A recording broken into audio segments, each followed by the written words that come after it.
ಎಲ್ಲರಿಗೂ ನಮಸ್ಕಾರ. ಈಗ 2025ನೇ ಇಸವಿ ಮುಗಿಯಲಿಕ್ಕೆ ಇನ್ನು ಒಂದು ದಿನ ಬಾಕಿ ಇದೆ.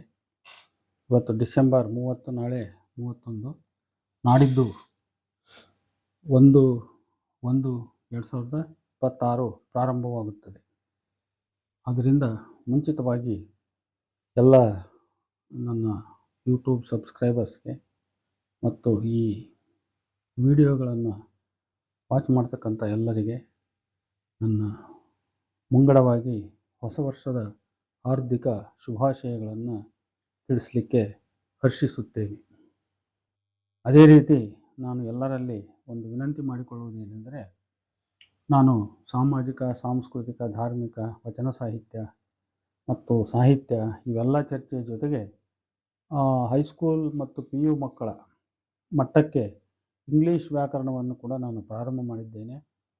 ಯಾರ ಮನೆಯಲ್ಲಿ ಇಂಗ್ಲೀಷ್ ವ್ಯಾಕರಣದ ಬೋಧನೆಯ ಅವಶ್ಯಕತೆ ಇದೆ ಮಕ್ಕಳಿಗೆ, ಅಂಥವರು ನನ್ನ ಯೂಟ್ಯೂಬನ್ನು ದಯಮಾಡಿ ನೀವು ಸಬ್ಸ್ಕ್ರೈಬ್ ಮಾಡಿರಿ ಅಂತ ತಮ್ಮಲ್ಲಿ ಮೊದಲಿಗೆ ನಾನು ವಿನಂತಿಸಿಕೊಂಡು ಈ ದಿನ ಒಂದು ಹೊಸ ವಿಷಯವನ್ನು ನಾನು ಪ್ರಾರಂಭ ಮಾಡ್ತಾ ಇದ್ದೇನೆ. ಇದೊಂದು ವಿಡಿಯೋದ ಚರ್ಚೆ ಮಾತ್ರ ಅಷ್ಟೆ. ಅದೇನೆಂದರೆ, ಸಮಾಜವಾದಿ ರಾಜಕಾರಣ ಮತ್ತು ಈ ಜಾತಿಯ ಗುಂಪುಗಳು, ಅಂದರೆ ವಿಭಿನ್ನವಾದ ಜಾತಿಯ ಗುಂಪುಗಳು ಮತ್ತು ಜಾತಿವಾದ, ಇವೆರಡರ ಒಂದು ಅಂಶವನ್ನು ನಾನು ಗಮನದಲ್ಲಿಟ್ಟುಕೊಂಡು ಒಂದಷ್ಟು ವಿಷಯವನ್ನು ನಾನು ಚರ್ಚಿಸಬೇಕಂತ ಅಂದ್ಕೊಂಡಿದ್ದೇನೆ. ನಾನು ಸಮಾಜವಾದ ಓದಿಕೊಂಡಿದ್ದೇನೆ. ಮಾರ್ಕ್ಸಿಸಮ್ ನನಗೆ ಗೊತ್ತು ಅಲ್ಪ ಸ್ವಲ್ಪವಾದರೂ. ಆ ದೃಷ್ಟಿಯಿಂದ ನಾನು ಹೇಳೋದಾದರೆ, ಮಾರ್ಕ್ಸ್ ಬೋಧಿಸಿದ್ದು ವರ್ಗ ಸಮಾನತೆ ಮತ್ತು ಒಂದು ದಮನಿತ ವರ್ಗದ ರಾಜಕೀಯ ಪ್ರಭುತ್ವ. ಆ ರಾಜಕೀಯ ಪ್ರಭುತ್ವದ ಮೂಲಕ ಆತ ಬಯಸಿದ್ದು ಒಂದು ಸಮತಾವಾದಿ ಸಮಾಜ. ಅಂದರೆ ಸಮತಾವಾದಿ ಸಮಾಜವನ್ನು ತರಲಿಕ್ಕೆ ಎಲ್ಲ ದುಡಿಯುವ ವರ್ಗಗಳು ಒಂದಾಗಬೇಕು. ಜಗತ್ತಿನ ಪ್ರಪಂಚದ ಅಂತ ಕರೆದಾತ, unite all the working people of the world ಅಂತಂದು. ದುಡಿಯುವ ಶ್ರಮಿಕರೇ, ಜಗತ್ತಿನ ಎಲ್ಲ ದುಡಿಯುವ ಶ್ರಮಿಕರೇ ನೀವು ಒಂದಾಗ್ರಿ ಅನ್ನುವಂಥ ಒಂದು ಕರೆಯನ್ನು ಕಾರ್ಲ್ ಮಾರ್ಕ್ಸ್ ಕೊಟ್ಟ. ಅದನ್ನು ನಾವು ಕರೆಕ್ಟಾಗಿ ಅರ್ಥ ಮಾಡ್ಕೊಂಡ್ರೆ, ಮಾರ್ಕ್ಸಿಸಮ್ನಲ್ಲಿ ಜಾತಿವಾದ ಇಲ್ಲ. ಅದು ಐರೋಪ್ಯ ದೇಶಗಳಲ್ಲಿ ಹುಟ್ಟಿದ ಒಂದು ಸಿದ್ಧಾಂತ ಆಗಿರುವ ಕಾರಣಕ್ಕಾಗಿ ಐರೋಪ್ಯ ದೇಶಗಳಲ್ಲಿ ಅಷ್ಟೊಂದು ಭಾರತದಲ್ಲಿ ಕಂಡುಬರುವಂಥ ಒಂದು ಜಾತಿಯ ಶ್ರೇಣೀಕೃತ ವ್ಯವಸ್ಥೆ ಇಲ್ಲದ ಕಾರಣ ಈ ಅಂಶವನ್ನು ಅದು ತನ್ನ ಗರ್ಭದಲ್ಲಿ ಇರಿಸಿಕೊಂಡಿಲ್ಲ.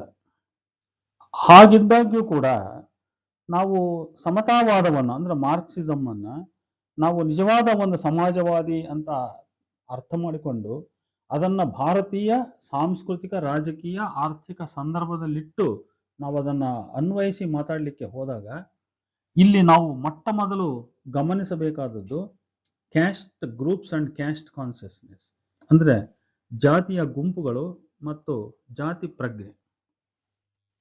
ಸಮತಾವಾದ ಭಾರತದಲ್ಲಿ ಏಕೆ ಯಶಸ್ವಿಯಾಗಲಿಲ್ಲ ಅನ್ನುವ ಪ್ರಶ್ನೆಯನ್ನು ಹಾಕಿಕೊಂಡು ಇದಕ್ಕೆ ಗಂಭೀರವಾಗಿ ನಾವು ಉತ್ತರವನ್ನು ಕಂಡುಕೊಳ್ಳುವ ಪ್ರಯತ್ನವನ್ನು ಮಾಡಿದ್ದೇ ಆದರೆ ಇಲ್ಲಿ ನಿಜಕ್ಕೂ ನಮಗೆ ಗೊತ್ತಾಗ್ತಕ್ಕಂಥದ್ದು, ನಮ್ಮಲ್ಲಿ ಜಾತಿಯ ಪ್ರಶ್ನೆ ಬಹಳಷ್ಟು ಮುಖ್ಯವಾಗಿರುವ ಕಾರಣಕ್ಕಾಗಿಯೇ ನಮ್ಮಲ್ಲಿ ವರ್ಗ ಪ್ರಜ್ಞೆ ಮೂಡಲಿಕ್ಕೆ ಸಾಧ್ಯವಾಗಿಲ್ಲ.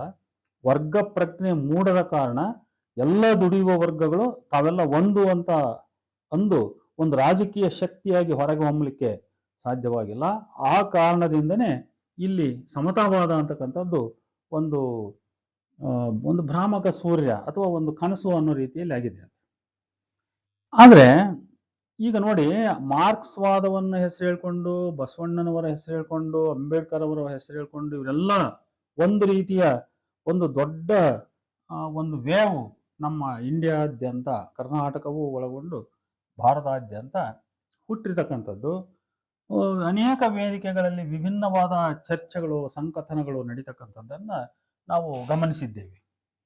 ಆದ್ರೆ ಇಲ್ಲಿ ಸೂಕ್ಷ್ಮವಾಗಿ ನಾವು ಅರ್ಥ ಮಾಡಿಕೊಳ್ಬೇಕಾದ್ದೇನೆಂದ್ರೆ, ಈ ಎಲ್ಲ ವಿಭಿನ್ನವಾದ ವೇದಿಕೆಗಳಲ್ಲಿ ಬಹಳ ಎದ್ದು ಕಾಣತಕ್ಕಂಥ ಅಂಶ ಅಂದ್ರೆ ಒಂದನ್ನ ಅವರು ಒಳಗಡೆ ಹೈಡ್ ಮಾಡಿ ಎತ್ತಿ ಹಿಡಿದು ಮಾತಾಡ್ತಕ್ಕಂಥದ್ದು, ದಮನಿತ ವರ್ಗಕ್ಕೆ ಸಮಾನತೆ ಬೇಕು, ದಮನಿತ ವರ್ಗ ಮೇಲೆ ಬರಬೇಕು, ಆಮೇಲೆ ಒಂದು ಸಮಾಜದಲ್ಲಿ ಉಳ್ಳವರು ಏನು ಅಥವಾ ಮೇಲ್ವರ್ಗ ಮೇಲು ಜಾತಿಯ ಜನ ಏನು ಇಲ್ಲಿಯವರೆಗೆ ಒಂದು ಸಾಮಾಜಿಕ, ಆರ್ಥಿಕ, ಸಾಂಸ್ಕೃತಿಕ ಸವಲತ್ತುಗಳನ್ನು ಅನುಭವಿಸಿದ್ದಾರೆ, ಆ ಎಲ್ಲ ಸವಲತ್ತುಗಳು, ರಾಜಕೀಯ ಹಕ್ಕು ಅಧಿಕಾರಗಳು ಕೂಡ ಈ ದಮನಿತ ವರ್ಗಕ್ಕೆ ಬರಬೇಕು ಅನ್ನುವಂಥ ಒಂದು ಕೂಗು ಕೇಳ್ತಾ ಇದೆ. ಸರಿ, that is right, okay fine. ಆದ್ರೆ ಸಮಸ್ಯೆ ಈ ಬರೀ ಕೇವಲ ಮೇಲು ತೋರಿಕೆಯ ಮಾತನ್ನ ಅರ್ಥ ಮಾಡ್ಕೊಂಡಾಗ ಅಷ್ಟ ನಮ್ಗೆ ಇದೆಲ್ಲ ಸರಿ ಅನಿಸ್ಬಿಡ್ತೈತಿ. ಆದ್ರೆ ಅಲ್ಲಿ ಒಳಗಡೆ ಹೊಕ್ಕು ನೋಡಿದಾಗ ಅಲ್ಲಿ ಸ್ವಲ್ಪ ಅದರ ಸ್ವರೂಪ ಬೇರೆ ಇದೆ ಅಂತ ನಮ್ಗೆ ಅರ್ಥ ಆಗ್ತದೆ. ಏನ್ ಬೇರೆ ಇದೆ ಅಂತಂದ್ರೆ, ಅನೇಕ ಇವತ್ತು OBC ಕೆಟಗರಿಯಲ್ಲಿ ಬರ್ತಕ್ಕಂಥ ವರ್ಗಗಳು ಏನದವಲ್ಲ, ಅದರಲ್ಲಿ ಹಲವಾರು ಜಾತಿಗಳಿದಾವೆ. ಅವುಗಳನ್ನಲ್ಲಿ ಹೆಸರನ್ನ ಹೆಸರಿಸ್ತಕ್ಕಂಥ ಅವಶ್ಯಕತೆ ಇಲ್ಲ. ಆ ಹಲವಾರು ಜಾತಿಗಳಲ್ಲಿ ಕೆಲವು ಜಾತಿಗಳು ಸ್ವಲ್ಪ ರಾಜಕೀಯ ಶಕ್ತಿಯಾಗಿ ಪ್ರಮುಖವಾದ ಪಾತ್ರವನ್ನು ಅವು ಈಗಾಗಲೇ ಕರ್ನಾಟಕದ ರಾಜಕಾರಣದಲ್ಲಿ ಮತ್ತು ಭಾರತದ ರಾಜಕಾರಣದಲ್ಲಿ ಅವು ತೋರಿಸ್ತಾ ಬಂದಿದ್ದಾವೆ. ಅದರಲ್ಲಿ ಕೆಲವು ನಾವು ಮೇಲ್ಜಾತಿ ಅಂತ ಗುರುತಿಸ್ಕೊಂಡಿರೋ ಜಾತಿಗಳು ಕೂಡ ಇದ್ದಾವೆ. ಅವು ಕೆಲವು ನಾವು ಪಕ್ಕ ಕೆಳಜಾತಿ ಮೂಲದಿಂದ ಬಂದಂಥವರು, ಕೆಲ ಸಮುದಾಯದವರು, ತಳ ಸಮುದಾಯದವರು ಅನ್ನುವಂಥ ಜಾತಿಗಳು ಕೂಡ ಇದ್ದಾವೆ. ಇವೆಲ್ಲವೂ ಸೇರಿ ಒಂದು OBC ಕೆಟಗರಿ ಅಂತ ಹೇಳಿ ನಾವು ಇವತ್ತು ಅವುಗಳನ್ನು ಗುರುತಿಸ್ತೀವಿ. ಅವುಗಳಿಗೆ ಕರ್ನಾಟಕದಲ್ಲಿ ಬಹಳ ವಿಶಿಷ್ಟವಾದ ಒಂದು ಅರ್ಥ, ಅದು ಹೊಸ ಒಂದು ಪರಿಭಾಷೆಯಾಗಿ ಅಹಿಂದ ಅನ್ನುವಂಥ ಒಂದು ಪರಿಭಾಷೆಯಾಗಿ ಅದು ಹೊಮ್ಮಿದೆ. ಅದರಲ್ಲಿ ಬರೇ ಜಾತಿ ಮಾತ್ರ ಇಲ್ಲ, ಅಲ್ಪಸಂಖ್ಯಾತ ಧರ್ಮಗಳು ಕೂಡ ಅದರೊಳಗೆ ಸೇರಿದವೆ. ಇವೆಲ್ಲವನ್ನು ನಾವು ಒಟ್ಟುಗೂಡಿಸಿ ಒಬ್ಬೊಬ್ಬರ ಹಿತ ಅದರಲ್ಲಿ ಸೂಕ್ಷ್ಮವಾಗಿ ನಾವು ನೋಡ್ತಾ ಬಂದಾಗ ಈ ಎಲ್ಲವೂ ಕೂಡ ಈ OBC ಕೆಟಗರಿಯಲ್ಲಿ ಬರುವಂತ ಎಲ್ಲ ಜಾತಿಗಳು ಕೂಡ ತಮ್ಮೊಳಗೆ ಜಾತಿ ಭೇದವಿಲ್ಲ, ನಾವೆಲ್ಲರೂ ಒಂದೇ ವರ್ಗದವರು ಅನ್ನುವಂಥ ಒಂದು ಏಕತೆ ಅದು ಮೂಡಿದರೆ ನಿಜವಾಗಲೂ ಒಂದು ರಾಜಕೀಯ ಶಕ್ತಿಯಾಗಿ ಈ OBC ವರ್ಗ ಹೊರಹೊಮ್ಮುತ್ತದೆ. ಒಂದನೇದಾಗಿ. ಎರಡನೇದಾಗಿ ಅದರ ಉದ್ದೇಶವೂ ಕೂಡ ಏನಾಗಿರ್ಬೇಕಂತ ಹೇಳಿದ್ರೆ, ನಾವು ಮಾರ್ಕ್ಸನ ಒಂದು ತತ್ವವನ್ನು ಮರಿಬಾರದು. ಮಾರ್ಕ್ಸ್ ದಮನಿತ ವರ್ಗದ ಸರ್ವೋಚ್ಚ ಅಧಿಕಾರವನ್ನ ಪ್ರತಿಪಾದನೆ ಮಾಡಿದೆ. ಅಂದ್ರೆ ದುಡಿಯುವ ವರ್ಗ ಎಲ್ಲ ಒಂದಾಗಬೇಕು, ಒಂದು ರಾಜಕೀಯ ಶಕ್ತಿಯಾಗಿ ಹೊರಹೊಮ್ಮಬೇಕು, ಅವರು ಈ ರಾಜಪ್ರಭುತ್ವದ ಅಧಿಕಾರದ ಚುಕ್ಕಾಣಿಯನ್ನ ಹಿಡಿಬೇಕು, ಆ ಮುಖಾಂತರ ಸಮತಾವಾದಿ ಸಮಾಜವನ್ನ ತರಬೇಕು ಅನ್ನೋದು ಇದು ಮಾರ್ಕ್ಸನ ಒಂದು ಸಂಕಲ್ಪ. ಅದೇ ಸಂಕಲ್ಪ ಈ OBC ಎಲ್ಲ ವರ್ಗಗಳದು ಇದೆಯೇ ಅನ್ನೋದು ನಾವು ಪರಿಶೀಲನೆ ಮಾಡಬೇಕಾಗಿರ್ತಕ್ಕಂಥ ಪ್ರಶ್ನೆ. ಇದೆಯೇ ಅಂತಂದು ಹಾಗೆ ನೋಡಿದರೆ, ನಾವು ಸೂಕ್ಷ್ಮವಾಗಿ ನೋಡಿದರೆ ಈ ಒಳಗಿನ ಈ ಬೇರೆ ಬೇರೆ ಸ್ಟ್ರಾಟಗಳ ಅದವಲ್ಲ, ಕ್ಯಾಸ್ಟ್ ಸ್ಟ್ರಾಟಗಳು, ಸಬ್ ಸ್ಟ್ರಾಟಗಳು, ಅದರಲ್ಲಿ ಕೆಲವು ಮೇಲೆ ಕೆಲವು ಕೆಳಗೆ, ಹಿಂಗೆ ಅದರೊಳಗನೆ ತಾವು ಇವರು ಅತ್ಯಂತ ಕೆಳಗೆ, ನಾವು ಅವ್ರಿಗಿಂತ ಸ್ವಲ್ಪ ಮೇಲೆ, ಈ ರೀತಿ ಸುಪೀರಿಯಾರಿಟಿ ಇನ್ಫೀರಿಯಾರಿಟಿ ಅನ್ನುವಂಥ ಕೆಲವು ಕಾಂಪ್ಲೆಕ್ಸ್ಗಳು ಅದರೊಳಗೆ ಇರ್ತಕ್ಕಂಥದ್ದು ಇದು ನಮಗೆ ಕಂಡು ಬರ್ತಕ್ಕಂಥದ್ದು ನಮ್ಮ ಅನುಭವ ವೇದ್ಯವಾದ ಸಂಗತಿ. ಕೆಳಜಾತಿಗಳೊಳಗನ ಅವನು ನನಗಿಂತ ಕೆಳಜಾತಿ, ನಾನು ಅವನಿಗಿಂತ ಮೇಲ್ಜಾತಿ ಅನ್ನೋದು, ಆಮೇಲೆ ನಾವು ಅವ್ರಿಗಿಂತ ಇನ್ನೂ ಒಂದು ಸ್ವಲ್ಪ ಶ್ರೇಷ್ಠ ಅನ್ನುವಂಥದ್ದು, ನಾವು ಮೇಲುಜಾತಿ ಮತ್ತು ಕೆಳಜಾತಿ ಇವೆರಡರ ಮಧ್ಯೆ ಇನ್ ಬಿಟ್ವೀನ್ ಕ್ಯಾಸ್ಟ್ಸ್ ಅನ್ನೋ ರೀತಿ ಭಾವನೆಗಳನ್ನ ಬೆಳೆಸ್ಕೊಂಡಿರ್ತಕ್ಕಂಥದ್ದು ಇದು ಒಂದು ಕಡೆ. ಇದೆಲ್ಲ ಆದ್ಮೇಲೆ ಮತ್ತೊಂದು ಏನಿದೆ ಅಂತ ಹೇಳಿದ್ರೆ, ಈ ಎಲ್ಲ ಒಳಗಿನ ಉಪಜಾತಿಗಳು ಕೂಡ ಅವು ತಮ್ಮದೇ ಸ್ವಂತ ಜಾತಿಯ ಗುಂಪುಗಾರಿಕೆ ಮತ್ತು ರಾಜಕೀಯ ಸರ್ವೋಚ್ಚ ಅಧಿಕಾರವನ್ನ ಹಿಡಿಯುವ ಪ್ರಯತ್ನವನ್ನು ಮಾಡಿ, ಆ ಅಧಿಕಾರವನ್ನ ಇತರೆ ಉಳಿದೆಲ್ಲ ಜಾತಿಗಳ ಮೇಲೆ ಹೇರುವ ಪ್ರಯತ್ನವನ್ನ ಮಾಡುವ ಒಂದು ಸಂಕಲ್ಪವನ್ನ ಅವು ಹೊಂದಿದ್ದಾವೆ ಹೊರತು, ನಾವೆಲ್ಲರೂ ಒಗ್ಗಟ್ಟಾಗಿ ನಾವು ಇರಬೇಕು, ಎಲ್ಲರಿಗೂ ಸಮಾನತೆ ಇರಬೇಕು. ಇಲ್ಲಿ ಜಾತಿ ಪ್ರಶ್ನೆ ಅಲ್ಲ, ನಮಗೆ ಬೇಕಾಗ್ತಕ್ಕಂಥದ್ದು ಕ್ಲಾಸ್ ಕಾನ್ಸಿಯಸ್ನೆಸ್. ನಾವೆಲ್ಲ ಅಂದ್ರೆ ಅವನು ಯಾರೇ ಇರಲಿ, ಅವನು ಕಮ್ಮಾರ ಇರಲಿ, ಚಮ್ಮಾರ ಇರಲಿ, ಮತ್ತೊಬ್ಬ ಯಾವುದೇ ಜಾತಿಯವನಿರಲಿ, ನಾವೆಲ್ಲ ಬೇರೆ ಬೇರೆ ಜಾತಿಗಳು, ಬೇರೆ ಬೇರೆ ವೃತ್ತಿಗಳು, ಬೇರೆ ಬೇರೆ ಕುಲದೈವತ, ಬೇರೆ ಬೇರೆ ಸಾಂಸ್ಕೃತಿಕ ಸಂಘಟನೆ ಅಥವಾ ಬೇರೆ ಬೇರೆ ನಂಬಿಕೆಗಳು, ಇವೆಲ್ಲದರಲ್ಲಿ ನಾವು ವಿಭಿನ್ನವಾಗಿ ಹಂಚಿ ಹೋಗಿರ್ಬೋದು. ಹಂಗಿದ್ರೂ ಕೂಡ ನಾವು ನಮ್ಮ ಆರ್ಥಿಕತೆ, ನಮ್ಮ ಜೀವನದ ಪರಿಸ್ಥಿತಿ, ಇದರ ದೃಷ್ಟಿಯಿಂದ ನಾವೆಲ್ಲರೂ ಒಂದು. ನಾವು ಶೋಷಿತ ವರ್ಗ, ನಾವು ಇನ್ನೊಂದು ಶೋಷಕ ವರ್ಗದ ಅಧೀನವಾಗಿ ನಾವು ಕೆಲಸ ಮಾಡ್ತಾ ಇದ್ದೇವೆ. ಆ ಶೋಷಕ ವರ್ಗವನ್ನ ಹಿಮ್ಮೆಟ್ಟಿ ನಾವು ಒಂದು ಹೊಸ ರಾಜಕೀಯ ಶಕ್ತಿಯಾಗಿ ಹೊರಹೊಮ್ಮಬೇಕಾದ್ರೆ ನಮ್ಮೊಳಗೆ ನಾವು ಒಡಕುಗಳನ್ನು ಇಟ್ಕೋಬಾರದು, ಮತ್ತೆ ಜಾತಿ ಸ್ವಾರ್ಥಗಳು ಕೂಡ ನಮ್ಮಲ್ಲಿ ಇರಬಾರದು ಅನ್ನುವಂಥ ಈ ಪ್ರಶ್ನೆಯನ್ನ ವಿಚಾರವನ್ನು ಹಾಕಿಕೊಂಡು ಅಥವಾ ಇದನ್ನು ಮನಸ್ಸಿನಲ್ಲಿ ಇಟ್ಕೊಂಡು ಅಲ್ಲಿ ಪರಿಶೀಲನೆ ಮಾಡಿದ್ರೆ ಖಂಡಿತ ಇದಕ್ಕೆ ಉತ್ತರ ನೆಗೆಟಿವ್ ಆಗಿ ಸಿಗ್ತದೆ. ಪ್ರತಿಯೊಂದು ಜಾತಿಯೂ ಕೂಡ ಇದ್ರೊಳಗಿರ್ತಕ್ಕಂಥ ಪ್ರತಿಯೊಂದು ಜಾತಿಯೂ ಕೂಡ ತನ್ನದೇ ಆಗಿರ್ತಕ್ಕಂಥ ಜಾತಿ ಸ್ವಾರ್ಥ ಮತ್ತು ತನ್ನದೇ ಆಗಿರ್ತಕ್ಕಂಥ ಜಾತಿಯ ಅಹಮಿಕೆ, ಮತ್ತು ಅದರದ್ದೇ ಆಗಿರ್ತಕ್ಕಂಥ ಜಾತಿಯ ಶ್ರೇಷ್ಠತೆ, ನಂಬಿಕೆಯ ಶ್ರೇಷ್ಠತೆ, ದೈವತದ ಶ್ರೇಷ್ಠತೆ, ಇವೆಲ್ಲವುಗಳನ್ನ ತನ್ನ ಅಂತರಾಳದಲ್ಲಿ ಇಟ್ಟುಕೊಂಡು ತನ್ನ ಅಧಿಕಾರವನ್ನ ನಾನು ಬೇರೆಲ್ಲರ ಮೇಲೆ ಹೇರಬೇಕು, ನಾನು ಏನಾದ್ರೂ ಮಾಡಿ ಗುಟ್ಟಾಗಿ ನಮ್ಮವನು ಮುಖ್ಯಮಂತ್ರಿ ಆಗ್ಬೇಕು, ನಮ್ಮವನು ಈ ರಾಜ್ಯವನ್ನು ಆಳ್ಬೇಕು, ನಮ್ಮವನು ಈ ದೇಶವನ್ನು ಆಳ್ಬೇಕು ಅನ್ನುವಂತ ಒಂದು ಹಿಡನ್ ಅಜೆಂಡಾವನ್ನ ಇಟ್ಟುಕೊಂಡು ಮೇಲೆ ಮಾತ್ರ ಅವು ಎಲ್ಲ ಜಾತಿಗಳಿಗೆ ಅನ್ವಯವಾಗುವಂತ ಜಾತಿ ಸಮಾನತೆ ಕ್ರಾಂತಿಕಾರಿ ತತ್ವವನ್ನು ಹೇಳ್ತಕ್ಕಂಥ ಮಾರ್ಕ್ಸ್, ಬುದ್ಧ, ಬಸವ, ಅಂಬೇಡ್ಕರ್ ಇವರ ಭಜನೆಯನ್ನು ನಾವು ಪಠನ ಮಾಡ್ತಾ ಇವೆ ಅನ್ನೋದರಲ್ಲಿ ಅನುಮಾನ ಇಲ್ಲ. ಆದ್ರಿಂದ ಇವರು ಈ ರೀತಿಯಾಗಿ ಒಳಗಡೆ ಜಾತಿ ಸ್ವಾರ್ಥಗಳನ್ನ ಇಟ್ಟುಕೊಂಡು ಸಮಾನತೆ ಮತ್ತು ಜಾತ್ಯತೀತ ಈ ವಿಚಾರಗಳನ್ನ ಮಾತಾಡ್ತಾ ಹೋದ್ರೆ ಇದು ಒಂದು ರೀತಿ ಏನಾಗ್ತದೆ, ಇದೊಂದು ಶೂಡೋ ಸೋಷಿಯಲಿಸಮ್ ಅಂತ ಅನಿಸ್ಕೊಳ್ತೈತಿ. ಇದು ನಿಜವಾದ ಸೋಷಿಯಲಿಸಮ್ ಆಗಲ್ಲ, ಇದೊಂದು ಶೂಡೋ ಸೋಷಿಯಲಿಸಮ್ ಅಂತ ಅನಿಸ್ಕೊಳ್ತೈತಿ. ಅದರಿಂದ ನಿಜವಾದ ಸೋಷಿಯಲಿಸಮ್ ಅಂತಕ್ಕಂಥದ್ದು is yet to be established in India. Real socialism is yet to be established in India by eradicating all caste consciousness. ಇದು ನಾನು ಗ್ರಹಿಸಿದಂತ ಒಂದು ವಿಚಾರ. ಅಂದ್ರೆ ನಮ್ಮಲ್ಲಿ ನಿಜಕ್ಕೂ ಜಾತಿ ಪ್ರಜ್ಞೆಗಳು ಹೊರಟು ಹೋಗ್ಬೇಕು. ಜಾತಿ ವ್ಯವಸ್ಥೆಯನ್ನ ಇಟ್ಟುಕೊಂಡೇ ಜಾತಿ ಪ್ರಜ್ಞೆಯನ್ನ ಮೀರಿ ನಾವು ನಮ್ಮ ಒಂದು ಭಾವನೆಗಳನ್ನು ಬೆಳೆಸ್ಕೊಳ್ತಕ್ಕಂಥ ಏಕತೆಯ ಭಾವನೆಗಳನ್ನು ಬೆಳೆಸ್ಕೊಳ್ತಕ್ಕಂಥ ಅವಶ್ಯಕತೆ ಇದೆ. ಈಗ ಇಲ್ಲಿ ಹೇಳ್ಬೋದು, ಪ್ರಶ್ನೆ ಕೇಳ್ಬೋದು, ಯಾಕಂದ್ರೆ ಭೌತವಾದಿ ದೃಷ್ಟಿಯಿಂದ ಜಾತಿ ವ್ಯವಸ್ಥೆ ಇಟ್ಕೊಂಡು ಜಾತ್ಯತೀತ ಭಾವನೆ ಬೆಳೆಸ್ಕೊಳ್ತಕ್ಕಂಥದ್ದು ತುಂಬಾ ಕಷ್ಟಕರ. ಇದು ಸುಮ್ಮನೆ ನಾವು ಮಾತಾಡಿದಷ್ಟು ಇದನ್ನ ಪ್ರಾಕ್ಟಿಕಲಿ ಇದನ್ನ ನಾವು ಎಸ್ಟಾಬ್ಲಿಷ್ ಮಾಡ್ತಕ್ಕಂಥ ತುಂಬಾ ಕಷ್ಟ.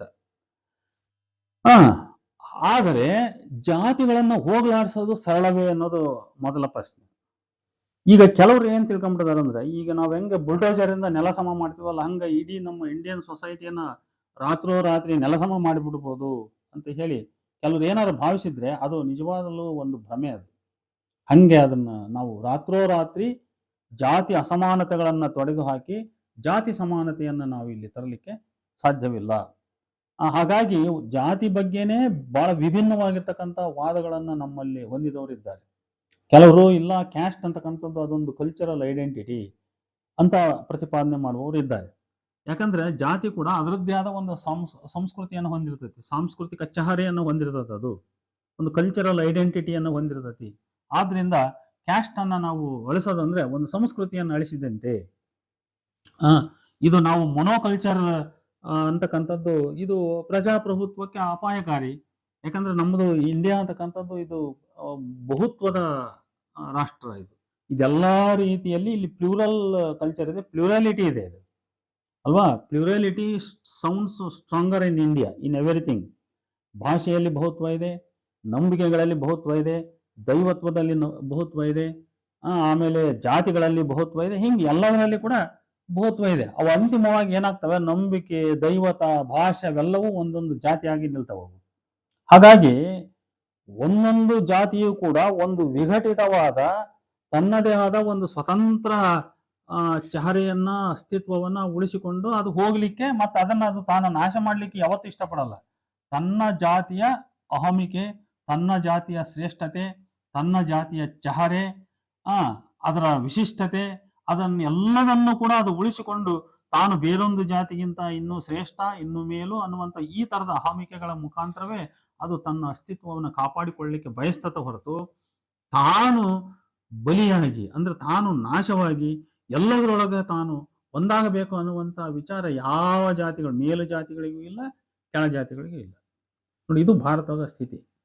ಮೇಲು ಜಾತಿ ಕೂಡ ತನ್ನದೇ ಆದ ಒಂದು ಮೇಲು ಶ್ರೇಷ್ಠತೆಯನ್ನು ಅದು ಉಳಿಸ್ಕೊಂಡು ಹೋಗ್ತತಿ. ಮತ್ತೆ ಅಷ್ಟೇ ಅಲ್ಲ, ಅದು ಕೆಳಜಾತಿಗಳ ಮೇಲೆ ತನ್ನದನ್ನು ಇಂಪೋಸ್ ಮಾಡ್ಲಿಕ್ಕೆ ಓಡಾಡ್ತತಿ. ಕೆಳಜಾತಿಗಳ ಮೇಲೆ ಶ್ರೇಷ್ಠತೆ ಇದ್ರೆ ತನ್ನ ಮುದ್ರೆಯನ್ನು ಒತ್ತಲಿಕ್ಕೆ ಓಡಾಡ್ತತಿ. ಇದು ಮೇಲ್ಜಾತಿಯ ಒಂದು ಒಂದು ಅವತಾರ.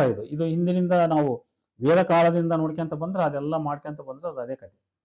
ಅದೇ ರೀತಿ ಆ ಮೇಲು ಜಾತಿಯಿಂದ ತುಳಿತಕ್ಕೊಳಗಾಗಿರ್ತಕ್ಕಂಥ ಕೆಳ ಜಾತಿಗಳು ತಾವು ಆ ಎಲ್ಲ ಅಂದ್ರೆ ಒಂದು ಕಡೆ ಜಾತಿ, ಸಂಸ್ಕೃತಿ, ರಾಜಕಾರಣ ಈ ಎಲ್ಲದರ ಶಕ್ತಿಯಾಗಿ ಹೊರಹೊಮ್ಮಿ ಈ ದೇಶವನ್ನ ಸಾವಿರ ವರ್ಷ ಆಳಿ ಬೇರೆ ವರ್ಗಗಳನ್ನ ತಾನು ಎಲ್ಲ ರೀತಿಯಲ್ಲಿ ಶೋಷಣೆ ಮಾಡಿರ್ತಕ್ಕಂಥ ಒಂದು ಜಾತಿ ಅಥವಾ ಒಂದು ವರ್ಣ ಅಥವಾ ಕೆಲವು ಜಾತಿಗಳು, ಕೆಲವು ವರ್ಣಗಳು ಅಂತ ನಾವು ತಿಳ್ಕೊಳ್ಳೋಣ.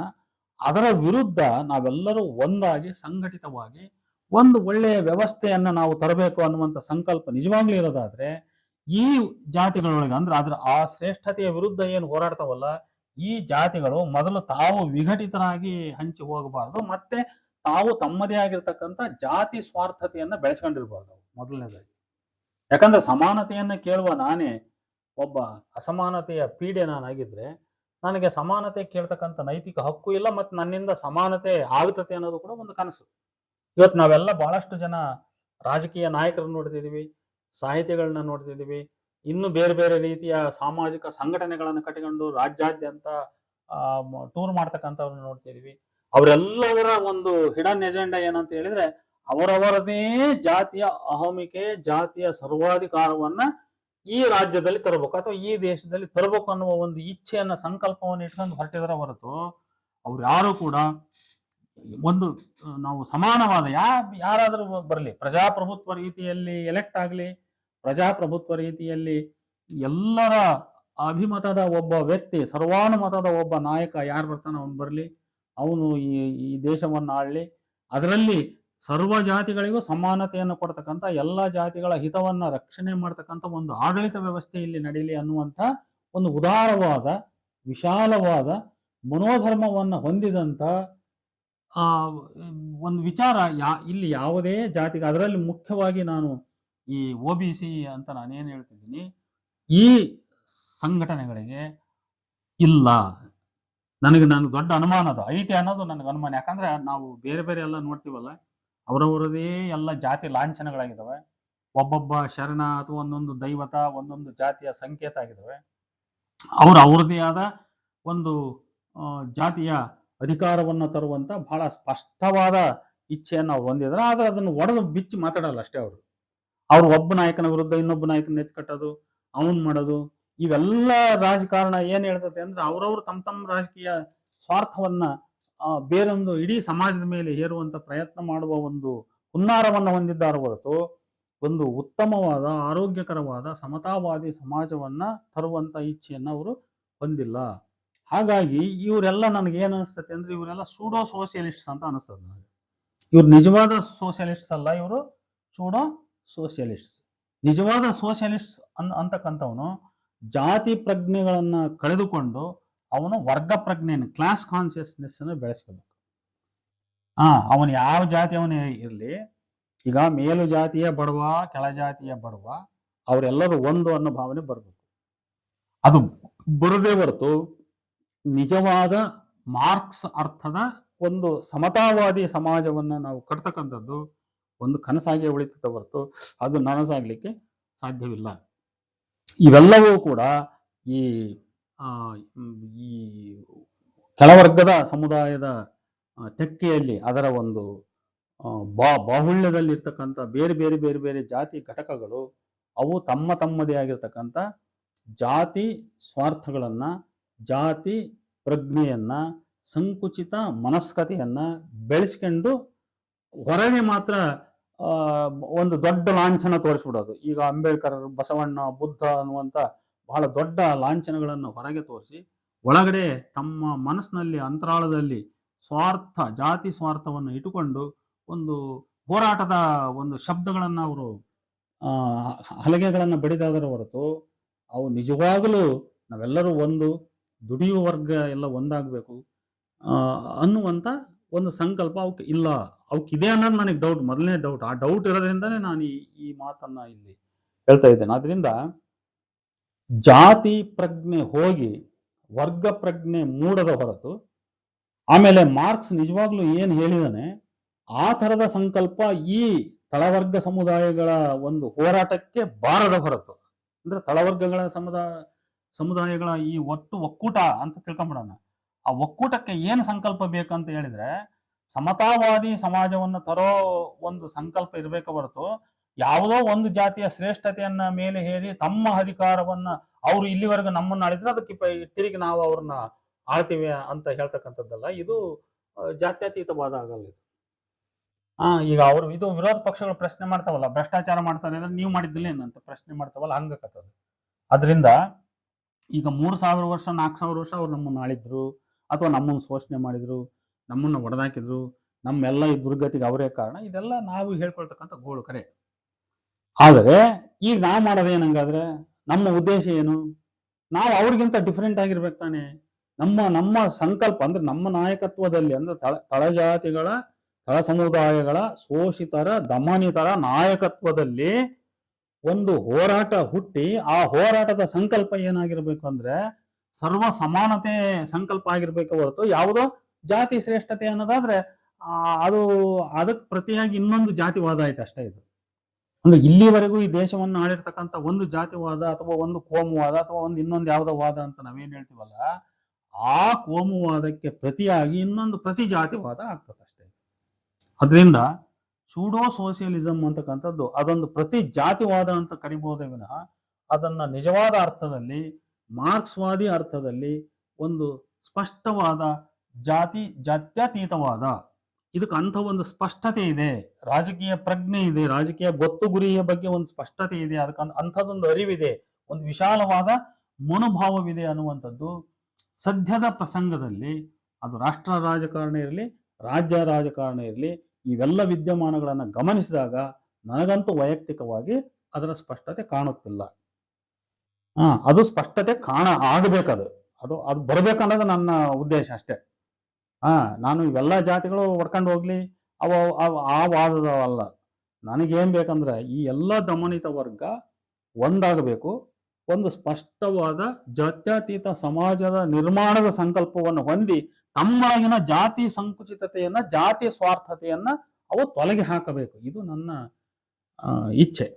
ಅದರಿಂದ ಇಂಥ ಒಂದು ಸಂಕಲ್ಪ ನಾನು ವ್ಯಕ್ತಪಡಿಸ್ತಾ ಸದ್ಯದ ಪರಿಸ್ಥಿತಿಯಲ್ಲಿ ಈ ಸಂಘಟನೆ ಈ ಚಳವಳಿಗಳು ಇವುಗಳನ್ನೆಲ್ಲ ನೋಡಿದಾಗ ಅಲ್ಲಿ ಒಳಗಡೆ ಅವ್ರದೇ ಆದ ಒಂದು ಜಾತಿ ಸ್ವಾರ್ಥದ ಹಲಿಗೆ ಶಬ್ದ ನನಗೆ ಕೇಳ್ತದೆ ಹೊರತು ಜಾತ್ಯತೀತ ಸಮಾಜ ಸ್ಥಾಪನೆಯ ಶಬ್ದ ನನಗೆ ಕೇಳಿ ಬರ್ತಾ ಇಲ್ಲ. ಅಂಥದ್ದೊಂದು ಅನುಮಾನವನ್ನು ವ್ಯಕ್ತಪಡಿಸ್ತಾ ಈ 4 ಮಾತುಗಳನ್ನು ನಾನು ಮುಕ್ತಾಯಗೊಳಿಸ್ತಾ ಇದ್ದೇನೆ. ನಮಸ್ಕಾರ.